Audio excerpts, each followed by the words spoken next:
So, good evening, ladies and gentlemen.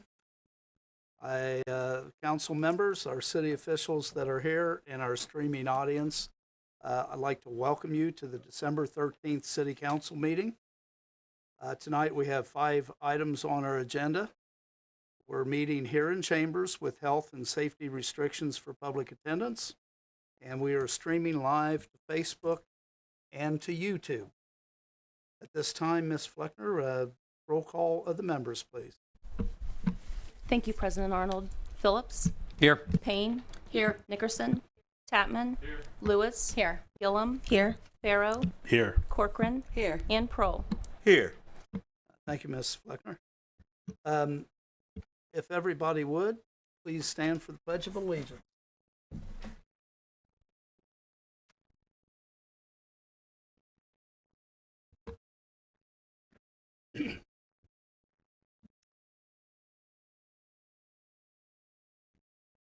I pledge allegiance to the flag of the United States of America, to the republic for which it stands, one nation, under God, indivisible, with liberty and justice for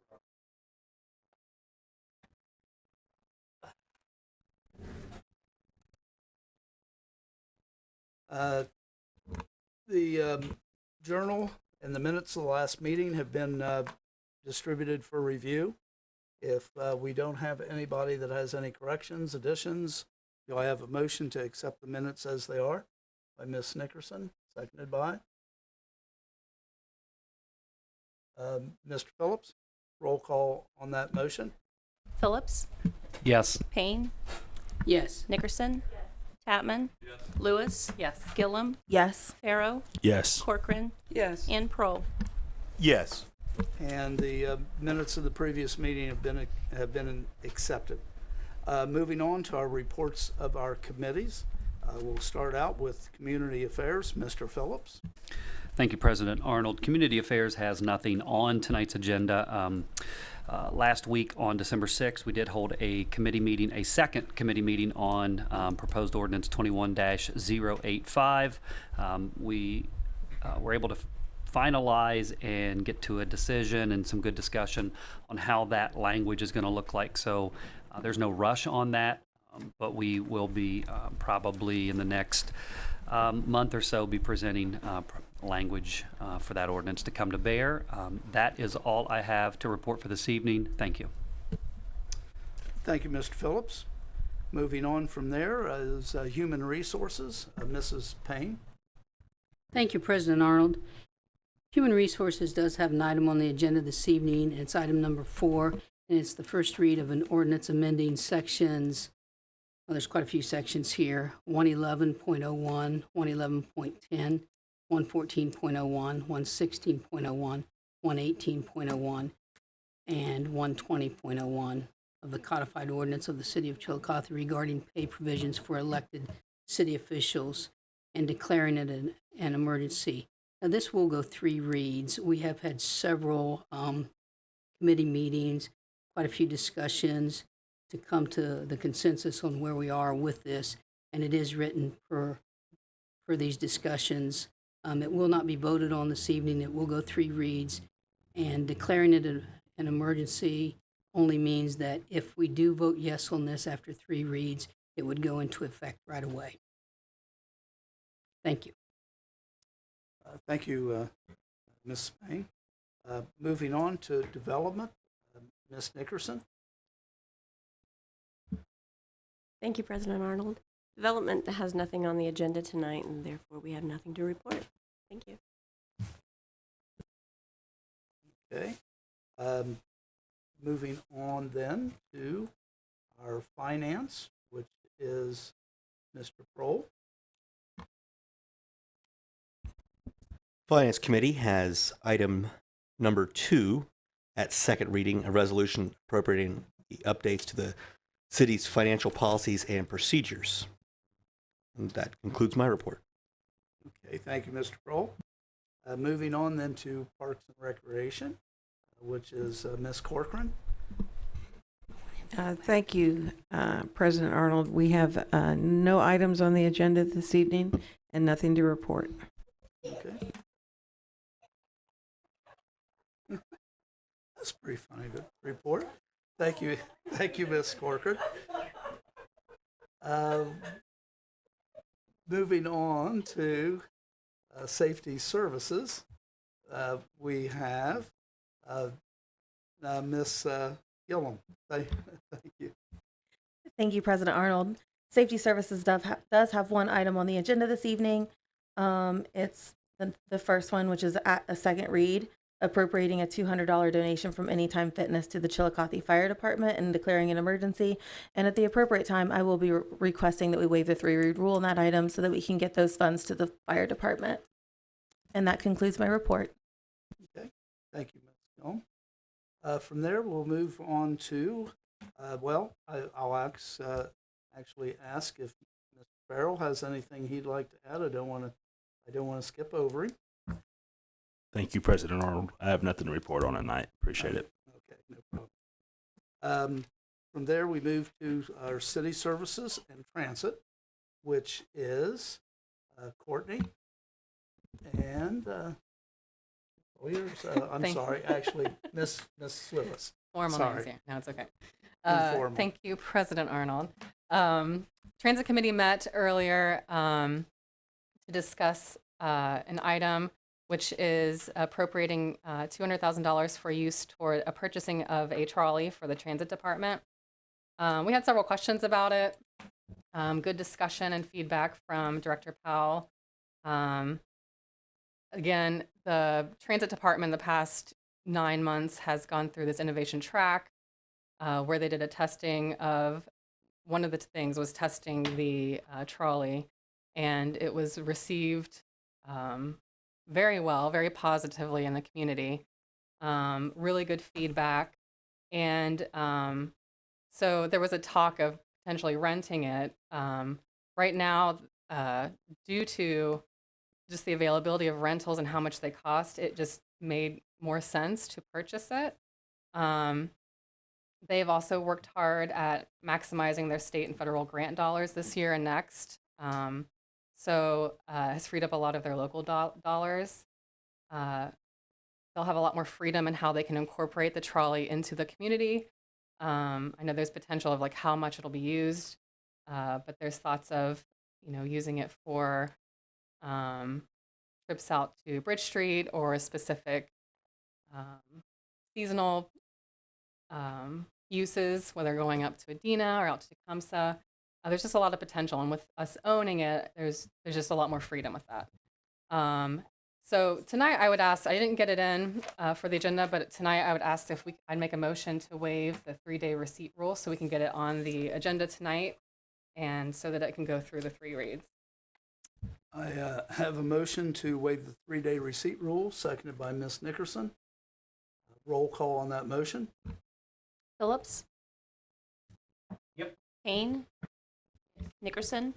Tatman? Yes. Lewis? Yes. Gillum? Yes. Farrow? Yes. Corcoran? Yes. And Prohl. Yes. So we have waived the 3-day receipt rule. That will become item number 6 on our agenda this evening at the appropriate time.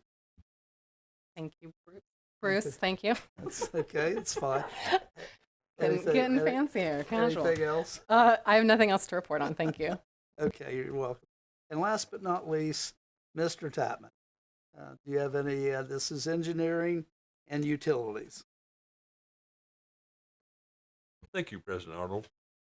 The utilities has nothing on the agenda tonight, but engineering has 2 items on tonight. And I'll briefly discuss both of them because both of them are really important. Number 3, need to appropriate $19,500 for maintenance on the traffic controller at 35 ramp going down to, well, it says 159, but we all know that is Bridge Street. And there was no emergency language in the original request, but we'll discuss that here in a second. Number 5, there we go. This is another important one. The Department of Transportation of Ohio is going to do resurfacing on 772 within our corporation limit. Now, we've got 6 highways going through Chillicothe, and every time they resurface one of those, like 23, 159, 772, 104, 35, or 50, then if it's through the city, then we have to pay a percentage to get the project done. But I don't think there's that much. I'm really not sure how much. I haven't seen how many yards or feet or miles of paving they're going to have to do on 772. But this is also important because every time we deal with these, it's time sensitive. Now, this did get emergency language printed in, even though the original request didn't have emergency language request. Or did you know that? Okay, now I want to ask the mayor. Do we want emergency language, or do we want to get these passed tonight or next week or in 2 weeks? Thank you, Councilman Tapman. Good points. So regarding item 3, my understanding is that the language included in the ordinance, which states at any time, I think it's paragraph 3, any time authorized by law. Where are you? Section 3.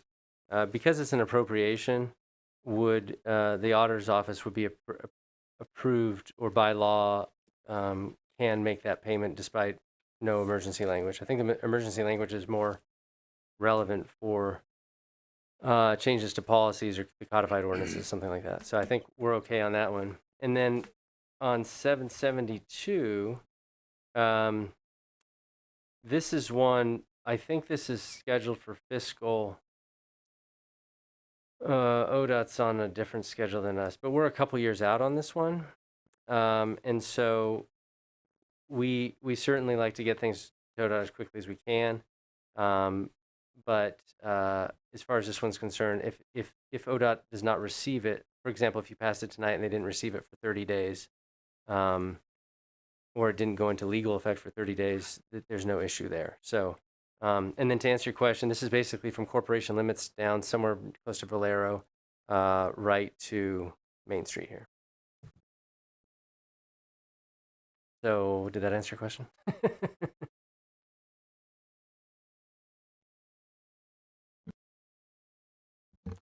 So, do you want them passed tonight or in the next couple of weeks? The one that has urgency is number 3. I don't think that there's any controversy with saying ODOT will help us. We'll pay for 80% of paving 772. But if council would like to take that to 3 reads, that's certainly okay too. Thank you. Then I guess I'll request that the number 3 item, the 19,500, I will ask for waiving the 3-read rule at the time when we read it. And then number 5, we'll let it go to 1 or 2 readings, whatever. So, I mean, they're both necessary and very important. So just so we get them in a matter of time. I know we've hit the deadline on a ODOT several times, and a lot of times it's not our fault. It's ODOT. I blame ODOT because it's ODOT. All right, that's all my report. Thank you. Thank you, Mr. Tapman. Moving on, we will move to our mayor, Mr. Luke Feeney. Thank you, President Arnold. First, I'll go out of order here. I'll report for the auditor who's not able to make it tonight. She is with some sick family, and so I encourage her to stay home. But the main thing she and I wanted to report concurrently is that next Monday night at 6:30, we will present before the first read at council the final version of the 2022 budget. So we'll just kind of do a recap of the request. From the request that you've received, I don't know that there are any additions, but there will be certainly some subtractions to get to that balance level we like to be at. So that'll be next week at 6:30 in council chambers before the special meeting. With regard to tonight's agenda, I would support the passage of item number 1 tonight. I would support the passage of item number 3 tonight. So item number 3, if you'll recall, sadly, I believe it was 3 years ago now, a fatality at the exit ramp of 35 eastbound. Is actually around Christmas time. This signal change work that ODOT's been working on this year has to do largely with getting that signal timing right. There's been some stop bar changes. And the way that the city shares costs on 35, 159, some of these other routes is that we are often responsible for portions of the maintenance, but not all. And so this is something necessary to complete some of this timing work, really important, and is kind of the initial step towards the big ODOT project that'll be in 2024, 2025. But it was something that could happen now with not major construction costs. So I'd really encourage the passage of item number 3 tonight. Item number 4, I spoke briefly with Councilwoman Payne before this. I'd like to thank the Law Director's Office. I know there's been a lot of back and forth after all the committee meetings. I just want to point out sections 4 and 5. Yeah, correct. Both will need revisions at the next meeting. Just reflecting that my understanding is that under state law, elected officials' salary cannot change during a term. So where the basically basically for law director and mayor, for clarity's sake, I think you could just address this in a separate ordinance next year, or leave in the 2024 if you like, but no changes can happen. Sorry, I forgot I had my mask on. No changes can happen midterm. So I think that was in a version, or was meant to be in a version between the law director's office and council and mayor's office, that sort of thing. But anyway, I know there's been a lot of back and forth, so just thanks to the law director's office and Teresa there for that. And I don't think there's any reason for change tonight, but at that reading, or probably an adoption at the next meeting. Amendment to it. Yeah, that's amendment. Item number 5, we touched on briefly. The one thing that I'll point out for item number 5, just for sort of the only unique thing about this legislation, and really something positive that's come out of a growing relationship with District 9 is, we've suggested that the brick crosswalks at the intersection of Main Street and Paint Street be removed and replaced with high visibility crosswalks like we did at 2nd Street. I think at the time that Streetscape was done, this was a sort of a trend and an appealing concept. 2 major things have happened over time. If you go out there today, you'll find that basically the joints between the brick and the pavement, they've been repaired many times. It wasn't that long ago that the street was repaved, but it's just not a good structural setup. But the second thing, and actually more importantly, is that ODOT now and in their manuals, they don't recommend any brick crosswalks. They're not highly visible. They're actually probably a little more slippery than a standard crosswalk. So the only thing that will remain to be seen is if we wait that long to replace them. Because we are doing maintenance annually. There will be maintenance with winter months coming. We'll have to do more and more maintenance. So we may just opt to take those sections out in advance. But I just want to put everybody on notice. I think that the 2nd Street changes may have surprised some folks, but I think the feedback we've gotten has been good. And basically everywhere we're doing sidewalks now, we're doing them high visibility. And then item 6, which was added tonight, the trolley.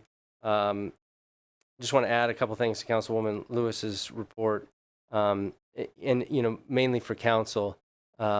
I think council's aware of the good work that Transit's done over the last year, but what has kind of gone under the radar is the boost through various sources and leadership to the cash reserves in transit, and a couple significant things. Probably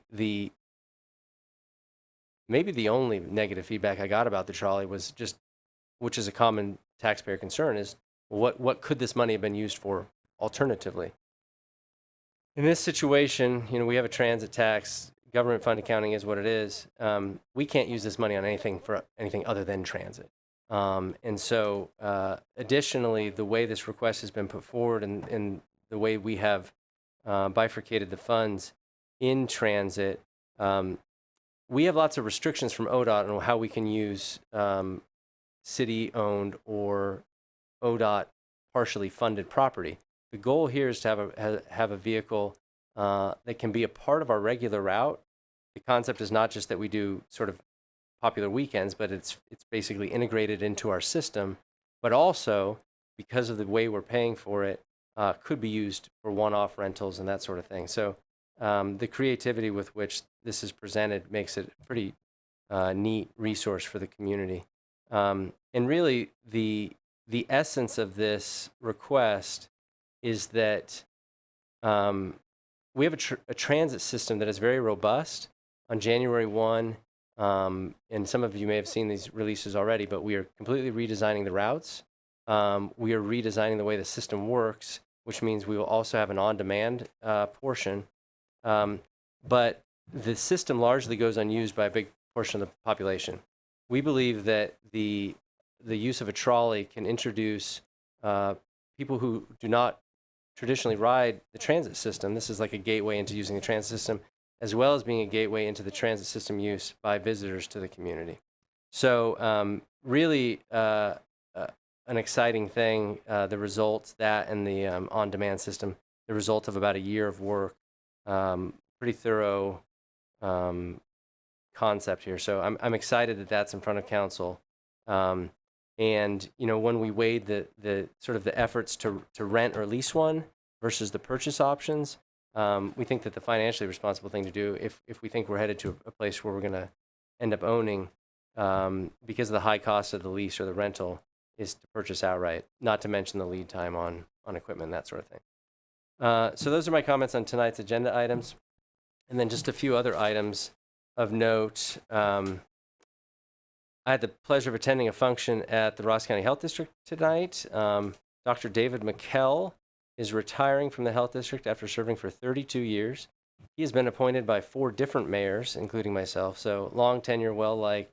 And with the proclamation that I gave today, I named today Dr. David McKell Day in Chillicothe. So thank you to Dr. McKell for all of his service. It's kind of wild to think about, but he's seen a lot of change in the time he's been with the Health District.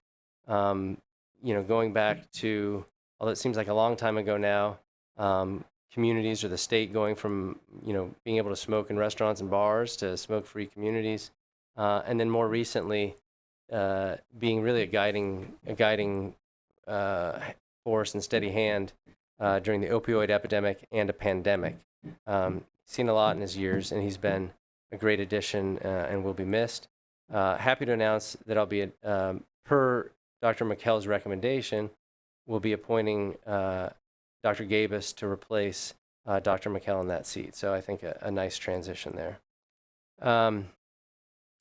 Another fun community, or another to promote something that I did a couple weeks ago, but this Saturday, the Columbus Symphony will be here in Chillicothe at the Shoemaker Center, hosted by the City of Chillicothe and the Ross County Community Foundation.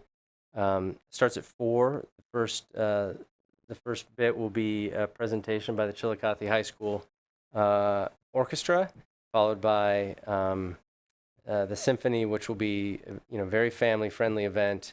Carols, sing-alongs, we'll have some hot cocoa, cookies, that sort of thing. So tickets are on sale now. You can find them on a link at the Convention and Visitor Bureau website. But really looking forward to that nice event and appreciate all who have helped with that. And then finally, big news for the community, and I'm excited to announce, I think I reported earlier that we have selected a firm for the master plan.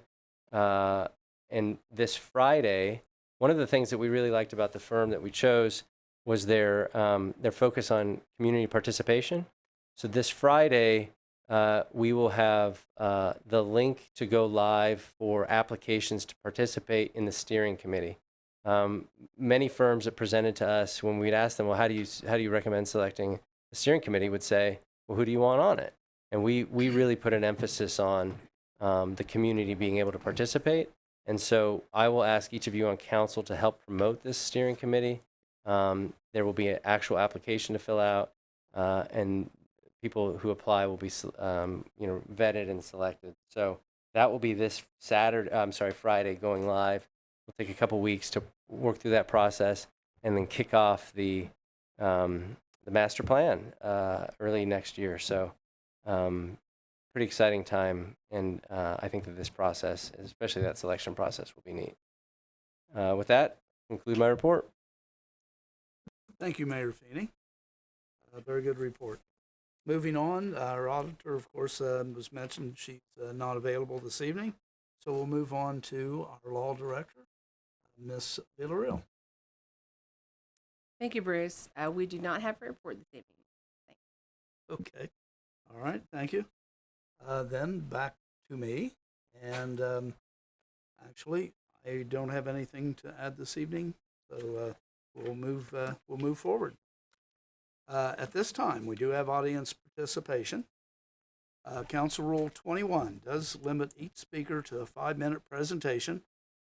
If there's multiple people that would like to speak on one item, total limitation of 15 minutes per subject. As you get close to the end, about 1 minute, I will try to silently indicate to you that you need to wrap up and summarize your presentation. Anybody that does wish to speak, we do need to have your name and your address for our records. So if you would, please. President Arnold, before we get into that, I just want to make one more comment on the salary pay ordinance. Yeah, no problem. I think in rereading this here, it's possible, and a little embarrassing to say this, but it's possible that's our current salaries, the number that is actually stricken and changed. So it's not actually changing, it's just updating that current salary. So we'll get verification from Crystal on that.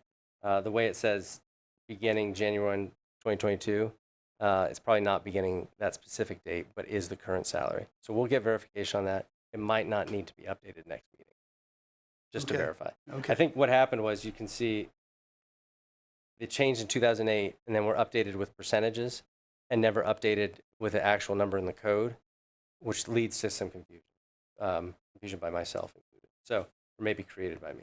So we'll update that for council before the next meeting and confirm. That's fine. Thank you. All right. Yeah, we have 2 meetings to clear that up, so that's no problem at all. Okay, so then moving forward, we will move on to audience participation. Do we have anybody in the audience that would like to talk this evening? The microphone there, if you just push the button, it'll turn green. And give me just a second, I will get the camera on you. Okay. And the word camera. Hello, everyone. I'm Dorothy Hopkins. I reside at 2097 Western Avenue. I'm originally from upstate New York, small town, something like this.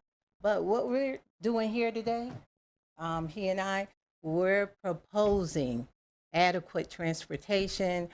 Like, we see that you have the freight trains. We need passenger railway or Greyhound.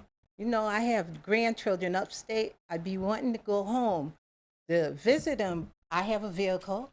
I do, but it's 8 hours away. And I'm trying to say in 2022, it should be that. So you guys, I'm glad the mayor is here, you know, so he can hear this as well. Don't you think it's time for that?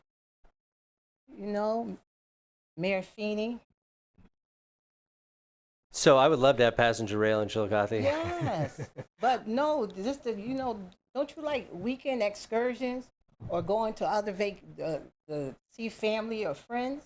Yeah, I'd be happy to talk to you more. If I had control over Amtrak, we'd have rail 2 years ago. But yeah, I never had an accident, but as you know, I'm getting much wiser now. Sure. And I don't like to drive that 8 hours. I'd be happy to fill you in. in. I love the small more town after the here. meeting. Yeah. Do you know? Right now, I think everybody, and you know what? It's so congested downtown. I think that would stop people from driving so much too. Have you ever been to upstate New York? And you know the small towns they got going before you get to New York, New York? It's a lot of small town. Amtrak go through everything. Connecticut, Q's. Well, we say Q's. Syracuse, New York. You know, go up the Adirondacks. And I'm like, if Utica can do it, Utica. If you drive 10 or 15 minutes out the way, you're out of Utica, New York. That's how small Utica is. But they have the scenic railroad. We have the Amtrak, and we have the Greyhound.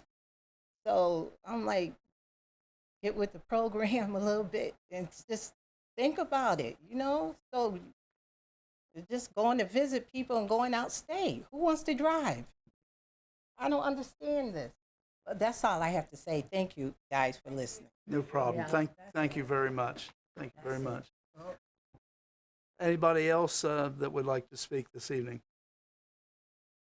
Not, okay. Yes, sir.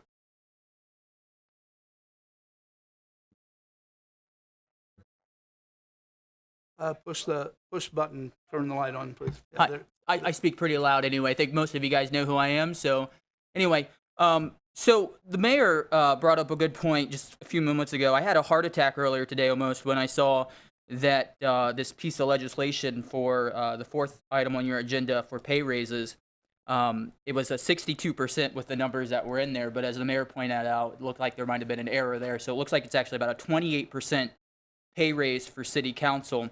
But the emergency clause, as Councilwoman Payne mentioned, is not necessarily waiving the 3 reading rule. But in order for something to still be in an emergency to go into effect immediately, I'm sure as a law director can say it has to be for public health, safety, or welfare of the community.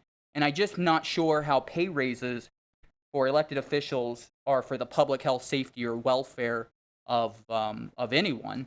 A 28% pay raise at that's about $350 per meeting. That's a lot of money to come set at a council meeting, $350. And I realize you guys are all in public service. I appreciate you guys for being in public service. It's a lot more than I do, obviously, because I'm not in public office.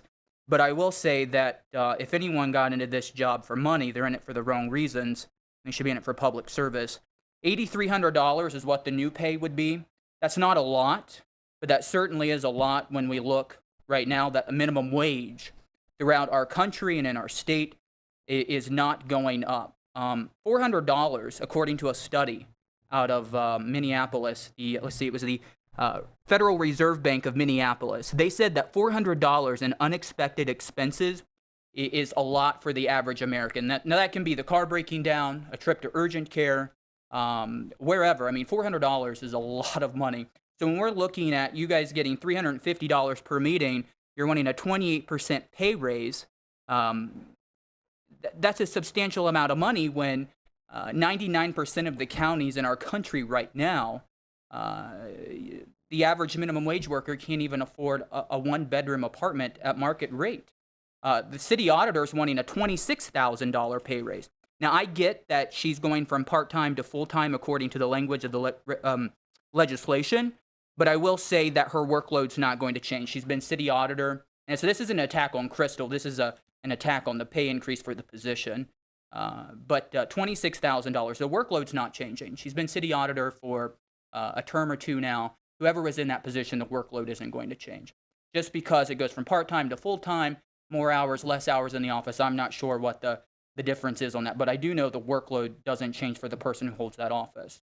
Another thing, I'm not sure why we're waiting until December to talk about this, which increases the 30, you guys are wanting to waive the 30 days, but we're waiting until December to bring this up when we knew that this was something that you guys wanted to do. You mentioned you'd been discussing it for weeks, but perhaps you should have discussed it before December and you wouldn't have had to have used an emergency. It says it has to go into effect by January. I'm not sure who says that it has to go into effect by January. Maybe there's an ORC or some city statute I'm not familiar with. But the mayor mentioned earlier in his comments that you guys could table or perhaps do an amendment for some other salaries. And I would just recommend that maybe you guys consider doing that here instead of having this 30 days be waived. I just think it's unconscionable when a lot of people are working 2 and 3 jobs just to make rent right here in our own community. That you guys are wanting a pay raise. And again, I get that $8,300 isn't a lot of money.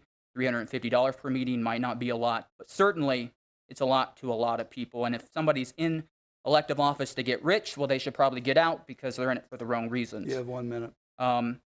Couple of other things, just on a different topic. The police department issued 2 new policies. One to terminate pursuits. Not really sure what that's all about. I know that I read over the policy. I think it's going to let more crime run rampant. I get there's some security risk issues and some safety issues, but perhaps somebody should revisit that policy. The policy is word for word from the state of California. We're not California, we're rural Ohio, so perhaps the policy should be modified to fit us and not the state of California. Also, car policies down at the PD have been changed. Officers now have to turn off their vehicles if they're idling. I get there's a lot of wear and tear on the fleet right now, especially in the winter with the heat going. But I talked to some of the officers that are concerned about the computers shutting down, not knowing how long they take to get back up. Some of the computers are aged. They take 5 minutes to turn back on. Your time's up. And we just feel that they've relayed to me confidentially that hopefully somebody can review those 2 new policies and revisit the language in them because they're certainly not in line with what Thank the you, officers Mr. feel is Brooks. in the best. Thank you. Well, people go for 15 minutes all the time. Hell, Jeff Lanier went for 20. I mean, you're going to cut me off? I'm going with the rules, yes, sir. Okay, that's fine. You don't always go with the rules. They only apply to certain people. That was a discussion that evening. It just wasn't a presentation. Well, perhaps I want to have a discussion. I didn't even get to finish. 5 minutes, sir. That is the rule, please. Okay. Okay? You like your rules. That is the rule. You didn't get elected, so they must not like you. Well, thank you, sir. By the way, I'll clarify something. I put that assignment out November the 11th, and we've had 2 meetings that were public meetings about it. So no, it is not something that just came upon us here, okay? Just for clarification. I don't like that comment, sir.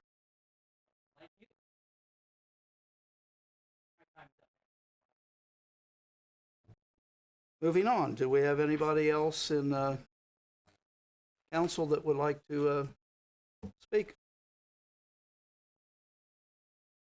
Okay, then we will go into old business. Any old business that somebody would like to bring up?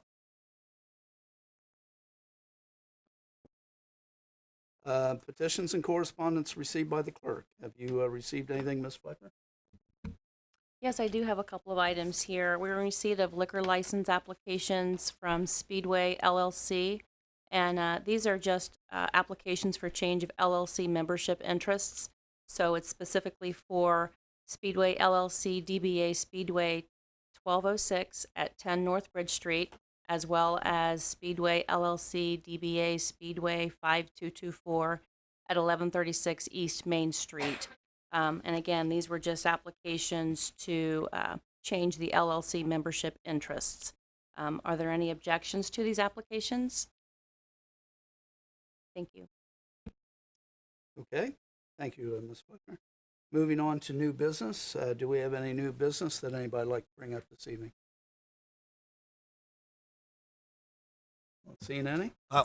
Yep. I will Mr. address a Kroll. few things on the pay raises. For one thing, to address the auditor getting a pay raise and going to full time, this is a position that has lost staff over the years, and that particular position has absorbed more responsibility within the office. When we upgraded the technology, not only is there training involved with that, but also there's an expectation that the auditor is also now our first person for tech support and to make tech calls for when the systems are down. So there's a lot of things added to that position that we were trying to correct by paying them appropriately. As for council, one thing that is being left out of this is that we are dropping the family insurance, which is a savings, requiring the council members to take a single insurance. So yes, there is an increase in salary, but not in the overall compensation really, because we'll be cutting back all council members, and that will produce a savings for the city. So it's just reallocating some of the funds that we currently use rather than necessarily just throwing money towards council. The other problem was that council had denied itself raises for many years because of concerns for the economy locally. And as a result, it did have a negative impact on the retirement funds that council people could draw. So we're trying to right the,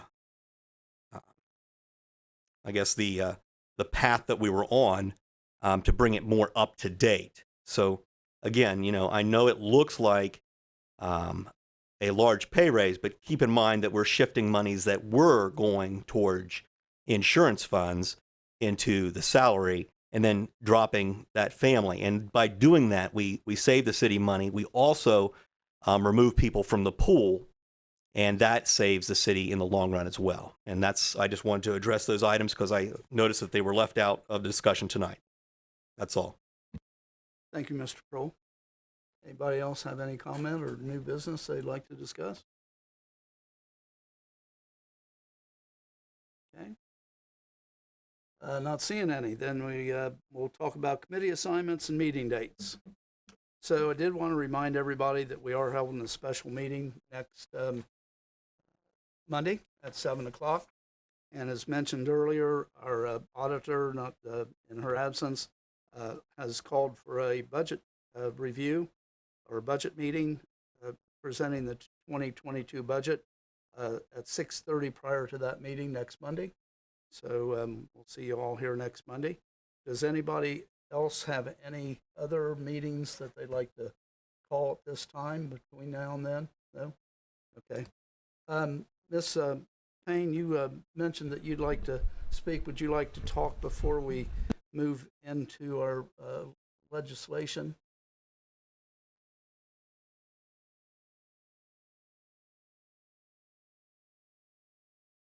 Okay. All right. That's fine. Okay. Okay. I'll go through the assignments that I've given out since the last meeting. To transit, the request for legislation to purchase a trolley for the transit department, that's on tonight's agenda. Engineering, a request to appropriate $19,500 for maintenance on a traffic controller, again on tonight's agenda. Safety service, request for legislation to support the city to participate in Ohio opioid settlements and to authorize the mayor to apply for such settlements as they come forward. And also engineering, a request for legislation to approve participation for the ODOT resurfacing of proposal for 772 within corporation limits. And again, that is on tonight's legislation as well. So with that being said, we shall move on to our legislation. And Ms. Fleckner, whenever you're ready, item number 1. Second reading of an ordinance accepting and appropriating a $200 donation from Anytime Fitness to the Chillicothe Fire Department and declaring an emergency. Yes, Ms. Gillum. President Arnold, at this time, I'd like to request that we waive the 3-read rule. I have a motion to waive, seconded by Mr. Prohl. Roll call on that motion. Phillips? Yes. Payne? Yes. Nickerson? Tatman? Lewis? Yes. Gillum? Yes. Farrow? Yes. Corcoran? Yes. And Prohl. Yes. And that motion is passed. Roll call on the legislation, please. Phillips? Yes. Payne? Yes. Nickerson? Tatman? Lewis? Yes. Gillum? Yes. Farrow? Yes. Corcoran? Yes. And Prohl. Yes. And that ordinance has passed. Item number 2, please. Second reading of a resolution approving updates to the city's financial policies and procedures. That's second reading. That'll move on to the next meeting. Item number 3, please. First reading of an ordinance appropriating $19,500 for maintenance costs related to the traffic controller at the US 35 ramp at State Route 159. Mr. Tapman? Yeah, at this time, I'd like to request that we waive the 3-read rule on this one. It's a pretty entertaining intersection. I have a motion to waive, second by Ms. Nickerson. Roll call on that motion. Phillips? Yes. Payne? Yes. Nickerson? Tatman? Lewis? Yes. Gillum? Yes. Farrow? Yes. Corcoran? Yes. And Prohl. Yes. That motion has passed. Roll call on the legislation, please. Phillips? Yes. Payne? Yes. Nickerson? Tatman? Lewis? Yes. Gillum? Yes. Farrow? Yes. Corcoran? Yes. And Prohl. Yes. And that ordinance has passed. Item number 4. First reading of an ordinance amending section 111.01, 111.10, 114.01, 116.01, 118.01, and 120.01 of the codified ordinances of the City of Chillicothe regarding pay provisions for elected city officials and declaring an emergency. And that was the first reading. That will move on to our next meeting. And item number 5. First reading of an ordinance consenting to the proposal submitted by the Ohio Department of Transportation for the resurfacing project at State Route 772 within the corporation limits of the City of Chillicothe and declaring an emergency. And that was the first reading, and that will move on to our next meeting as well. And the item we added to this evening, item number 6. First reading of an ordinance appropriating $200,000 for use toward the purchase of a trolley for the Transit Department. And that again was the first read, and we'll move on to the next meeting.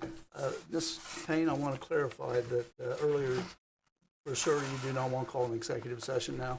Okay, all right, that's fine. Okay, no problem. Okay, well, unless anybody has anything they'd like to add to the meeting this evening, I guess we'll say, do we have a motion for adjournment? By Mrs. Lewis, seconded by Ms. Gillum. Roll call on the motion for adjournment. Phillips? Yes. Payne? Yes. Nickerson? Tatman? Yes. Lewis? Yes. Gillum? Yes. Farrow? Yes. Corcoran? And Prohl. Yes. Folks, we are adjourned until we meet again.